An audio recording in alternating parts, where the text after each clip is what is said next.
네, 오늘 이제 그 회장님 모셨으니까 회장님이 요즘 일하시는 의원이 그 양태가 365일 문을 여는 병원이라고요. 네, 그렇습니다. 네, 그 365일 병원을 연다는 몇 시까지 영업을 하시는 거죠? 밤 12시까지 진료를 하죠.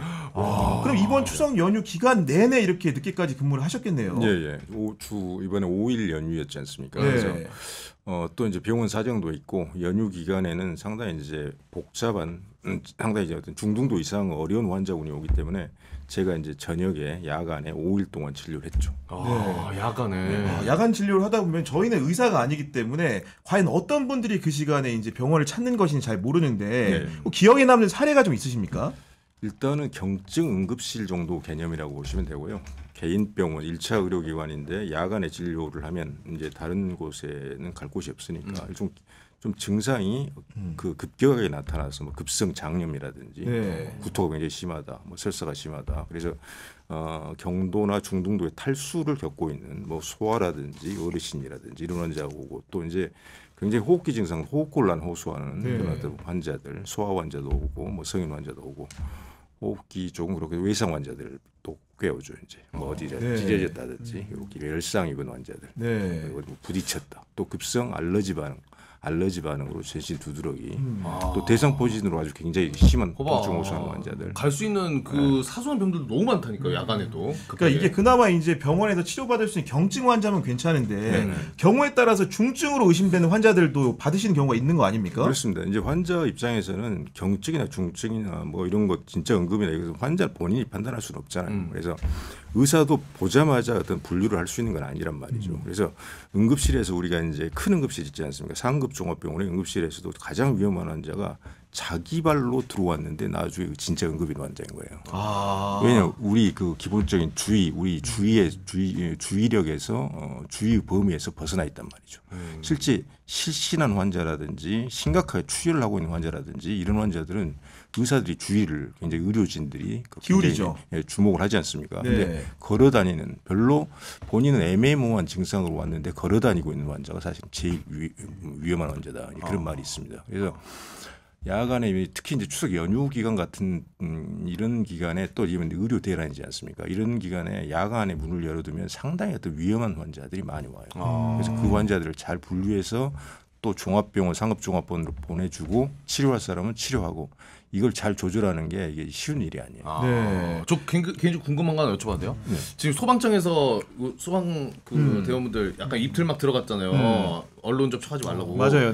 다행히 소방청이 그 공문 보내기 전에 제 친구가 이제 구급 대원이어가지고 물어봤어요. 근데 이런 얘기를 하던데 맞는지 한번 궁금해서 구급차를 태워서 진짜 중증 환자인데 그 대학병원들이 진짜 안 받아준다는 거예요. 그래서 급한 대로 개인 병원을 열려 있으니까 개인 병원을 가면은 처치를 하긴 하는데 약을 쓰는 데 있어서 그 개인 병원 의사들은 굉장히 자신이 없었는데 현실적으로 중증인 경우에는 그런 경우도 있어요. 그렇죠. 실제로 이제 그 내과 의사로서 상당히 어떤 많은 수련 거치고 경험이 많은 분들은 중증 환자도 어떤 응급한 상황에서 여러 가지 약물을 가지고 치료를 할 수 있단 말이죠. 근데 자기 혼자 온전히 다 책임을 져야 되는 거예요. 그 의료 행위에 대해서. 이 상급종합병원, 대학병원은 병원이 책임을 지지 않습니까? 그렇죠. 여기서 뭐 행정 직원도 있고 뭐 법률가도 있고 다 하는데 개인 병원 의사들은 온전히 자기 혼자 그 책임을 다져야 되기 때문에 충분히 구비해 놓은 약도 부족한 점도 있지만 적극적으로 의료 행위를 하기가 사실상 어려워요. 여기서 만약 문제가 생겨서 저쪽에서 법적 문제 제기를 한다 그럼 자기가 다 뒤집었을 가능성이 상당히 큰 거죠. 현실적으로. 그런 게 있네. 그리고 이제 근데 정부 같은 경우에는 추석 연휴 기간에 의료 붕괴 상황은 발생하지 않았다고 선언을 했고 그 대통령 같은 경우에도 밤낮 없이 의료 현장을 지켜준 의료진이나 환자 이송에 애써주신 국대에 고맙다고 얘기를 했는데 이게 사실은 그 이번에 병의원들이 많이 연 건 사실이지만 그럼에도 불구하고 일시적인 현상으로 지나갈 수 있는 사후적으로 항구적으로 유지될 수 있는 현상은 아니지 않습니까? 그렇죠. 그리고 이 윤석열 대통령이 얼마나 사실은 이 황당한 일인 게 본인이 이 의료대란을 만들어 놓은 사람이잖아요. 그런데 뭐 본인이 그 의료대란을 일으켜 놓고 그 뭐 지금 여기에 대해서 뭐 많은 사람들이 뭐 고생을 해서 하니까 본인이 무사히 지나가서 뭐 감사하게 생각한다. 도대체 뭘 하자는 겁니까? 오늘 아침 조선일보도 그 기사 일면 제목을 보니까 맞아요. 시민과 의사가 응급실 의료 위기를 막았다. 이랬어요. 그럼 누가 일으킨 거예요? 윤석열 대통령이라는 사람이 무분별하게 의대증을 2,000명을 해서 그걸 일으켜버렸잖아요. 근데 시민과 의사가 막았다. 이게 지금 뭘 잘한 겁니까 누가? 그리고 그렇죠. 네. 시민이 막은 것도 아니에요 사실은. 시민들을 기본적인 상급 종합병원의 그 응급실 그 권역응급의료센터 같이 중증의 어떤 환자들 볼 수 있는 응급실을 못 오게 막아버린 거예요 사실상. 강제적으로. 본인 부담금을 90%로 올려버렸죠. 그러니까. 기존에 60% 50%에서 90%로 올렸어요. 실제로 그 영수증을 갖고 온 사람 봤는데 한 7, 80만 원 나왔는데 70만 원이면 7, 9, 63, 63만 원을 자기가 낸 거예요. 그 비용에서 네. 부담 비율이 네. 90%니까 70만 원이 총 나왔는데 7, 9, 63만 원을 내고 온 거예요. 이게 보험입니까? 그러니까 사실상 오지 마라고 하는 거예요. 오지 마라고 하니까 내가 아주 뭐 119에 실려갈 정도는 아닌데 하는 사람들은 안 가버린 거죠. 네. 그게 성숙한 시민 의식이 어쩌고 하는데 정말 웃기는 얘기인 거죠. 아니 신인규 대표님 보실 때도 기본적으로 이런 그 현상적인 상황이라는 것이 결국은 이제 일시적인 그런 유지 상황인 것이고 결국은 언젠가 터질 때가 점점 다가오고 있다고 보지 않습니까? 그러니까 이제 우리가 어떤 문제를 대할 때 가장 중요한 게 현실 진단. 그러니까 진단을 제대로 해야지 또 해법도 올바르게 찾을 수 있고 또 그 해법을 적용하는 것도 또 다른 국면에서의 중요한 문제 아니겠습니까? 근데 지금 우리 최대지 회장님 말씀하신 대로 이 의료 대란이라고 하는 정말 붕괴에 가까운 현실을 윤석열 대통령이 다 만들어 놓고 이제 와서 국민들이 정말 각자 도생이라는 말에 맞게 뭐 명절에 더 안 내려가고 그리고 움직이지 않고 뭐 생선전 안 먹고 이런 식으로 자기 방어적인 행동들을 하고 그러고 나서 또 다쳤을 때도 워낙 그 정부가 압박을 많이 해놨기 때문에 응급실에 갈 수가 없는 그런 기사들이 쏟아져 나오다 보니까 참 국민들이 스스로를 지키기 위해서 노력하는 모습이 너무나도 좀 속상하고 가슴이 아팠고요. 그리고 무엇보다도 이번에 그 소방청 공문도 이야기했습니다마는 윤석열 정부의 특징이 문제를 만들어 놓고 문제 제기를 하면 반국가 세력이다. 낙인을 찍어버려요. 내지는 이번에 소방청 공문처럼 입을 틀어 막는 식으로. 그러니까 마치 타조가 뒤에 맹수가 덮치고 있는데 타조 머리를 그냥 진흙더미에 박아놓고 맹수 없다 이런 거랑 비슷한 거거든요. 그래서 전 윤석열 정부의 무능과 무책임 그리고 무대뽀 같은 이런 정책 집행을 정말 이제 국민들이 더 이상 놓아둘 수 없는 지경까지 온 거 아닌가. 네. 앞으로 이제 중환자실도 무너질 거고요. 수술실도 무너질 겁니다. 응급실은 그 시작에 불과하지 앞으로 이 의료 대란이 의료 붕괴로 넘어가는 것은 순간이고 이제 앞으로 이거 복구가 안 된다라는 게 더 국민들이 안타까운 부분이거든요. 그래서 전 여기에 대한 책임을 전 윤석열 대통령에게 역사적, 정치적, 법률적으로 다 물어야 된다고 생각합니다. 그래도 이 문제는 반드시 해결이 돼야 되기 때문에 여러 주체들이 나서고 있는데 여당 같은 경우에는 이렇게 얘기했습니다. 추석 연휴 기간에도 다양한 의료 단체들과 접촉을 하고 있다. 실제로 그런 노력이 없지는 않았던 것 같고요. 그러나 이 사태의 핵심이라고 할 수 있는 전공의들의 마음을 얻는 데는 아직 실패한 것 같은데 이 상황들 전공의들은 상황을 좀 어떻게 보고 있는 겁니까, 회장님? 전공의들은요, 이제 이 문제에 대해서 깊은 관심도 사실 없습니다. 어떻게 뭐 여야 의정 협의체가 어떻게 구성을 하고 누가 어떤 발언을 했고 하는지 제가 사직 전공이 최근에 한 4-5사람하고 좀 깊게 대화를 나눠봤거든요. 그런데 기본적으로 우리 사회, 우리 국가 시스템에 대해서는 엄청난 불신을 갖고 있어요. 왜냐? 자기는 분명히 노력해서 이런 어떤 훌륭한 어떤 특정과의 의사가 되려는 그런 목표를 가지고 열심히 공부하고 일한 것밖에 없는데 지금 자기가 처한 상황은 한마디로 전공이신 분도 사라졌고 언제 내가 다시 전문의를 수련을 받을 수 있을 것인가 이상한 상황에 빠져버렸단 말이에요. 수입도 없어져 버렸고 그래서 그 친구들은 일단 중장기적인 계획을 좀 세우고 있는 것 같아요. 그래서 중장기적 계획. 남자들 같은 경우는 군대를 갔다 와야 되겠다. 차라리. 아니면 군대 갔다 온 사람들은 개원가에서 자기가 관심 있는 분야에서 일단 뭘 좀 배워서 일단 개원가 생활을 좀 몇 년 해야 되겠다. 또 뭐 외국으로 나가야 되겠다. 외국 알아보고 있는 의사들도 상당히 많고 여자 의사들 같은 경우는 결혼 생각하는 의사들도 꽤 많고 그래서 그렇게 좀 중장기적 그래서 내년에도 이대로 올해는 이제 수험생들 이제 수시 모집 시작했고 하니까 이건 되돌릴 수 없다. 윤석열 정부가 계속 그렇게 얘기하고 있지 않습니까? 오늘 그렇게 그러니까 얘기했죠. 이번에 1,500명은 넘기고 내년부터 어떻게 좀 조정해서 가보자. 요게 지금 이게 윤석열 정부가 제일 바라고 있는 것이죠. 맞아요. 네. 근데 그렇게 됐다가는 내년에도 의대생들이 복귀 안 하고 전공의도 복귀 안 합니다. 제가 아마 분명히 그렇게 될 거예요.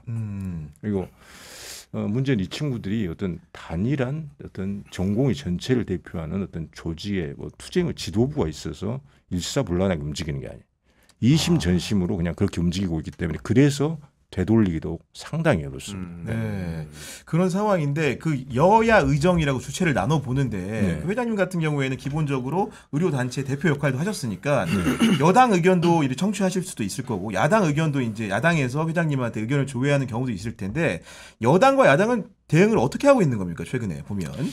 일단 여당 입장에서 사실 너무 미흡하죠. 사실은 대통령보다도 예전 그랬잖아요. 청와대보다도 여당이란 것은 국회의원, 정당이란 것은 국민의 어떤 그 현장 의견을 누구보다도 현장 목소리를 듣는 어떤 그런 조직이기 때문에 민심에 따라 그 대응이 빠르단 말이죠. 그래서 청와대 용산 대통령실이 그렇게 잘못된 정책 방향으로 나아가고 있을 때는 빨리 이것을 적극적으로 의견도 개진하고 비판도 하고 하면서 토론해서 바른 방향으로 나갈 수 있게 만들어줘야 되는데 힘의 차이가 너무 큰 것 같아요. 정부와 네, 용산 대통령실하고 여당이 너무나 힘을 못 씁니다. 그러니까 이번에 나름대로 한동훈 대표가 여야 의정 협의체를 만들어서 이 의료 대란을 가장 먼저 해결해야 된다.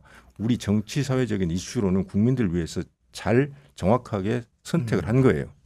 한동훈 대표, 한동훈이라는 사람에 대해 제가 처음으로 한번 칭찬 한번 하는 것 같은데 아무튼 여당 대표로서 그런 일은 제대로 한 건데 이제 문제는 그 다음에 이걸 실제로 여야 의정 협의체 구성부터 시작해야 될 거 아니겠습니까? 본인이 실제 제안했으니까.